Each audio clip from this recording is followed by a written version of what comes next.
কখনো কখনো যুদ্ধ থেমে গেলেও শান্তি ফিরে আসে না, বরং যুদ্ধের পরই শুরু হয় অন্য এক লড়াই। দীর্ঘ যুদ্ধবিরতির পর হামাস বলছে তারা গাজায় শৃঙ্খলা ও নিরাপত্তা ফিরিয়ে আনতে চায়। রয়টার্স জানিয়েছে যুদ্ধবিরতির পর হামাস ইসরায়েলকে সহায়তার অভিযোগে অন্তত ৩৩ জনের মৃত্যুদণ্ড কার্যকর করেছে। এই ব্যক্তিরা নাকি বিদেশি শক্তির সহযোগী ছিল এবং হামাসের কর্তৃত্বকে চ্যালেঞ্জ জানিয়েছিল। মুখোশধারী বন্দুকধারীরা হাঁটু গেড়ে বসা কয়েকজনকে গুলি করছে, অনেকে উল্লাস করছে, কেউ নিশ্চুপ। তবুও ভেতরে কোথাও একটা প্রশ্ন জেগে ওঠে, যুদ্ধ শেষে এমন দৃশ্যই কি শান্তির পথে প্রথম ধাপ হতে পারে?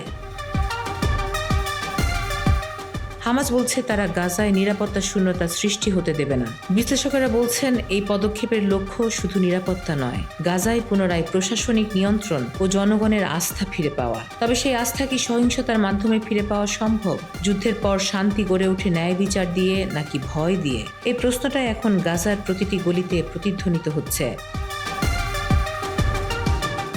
মন্তব্যে লিখে ফেলুন আপনার ভাবনা, কারণ একটিমাত্র প্রশ্ন জাগিয়ে তুলতে পারে শত চিন্তা। চিন্তা থেমে গেলে প্রশ্ন হারিয়ে যায়, আর প্রশ্ন হারালে আলো নিভে যায়। তাই চলুন একসঙ্গে ভাবি, একসঙ্গে বলি। ফলো করুন, সাবস্ক্রাইব করুন, কারণ আপনার কণ্ঠই আমাদের শক্তি। ফারাহ বিবা, ভয়েস অফ বেঙ্গল।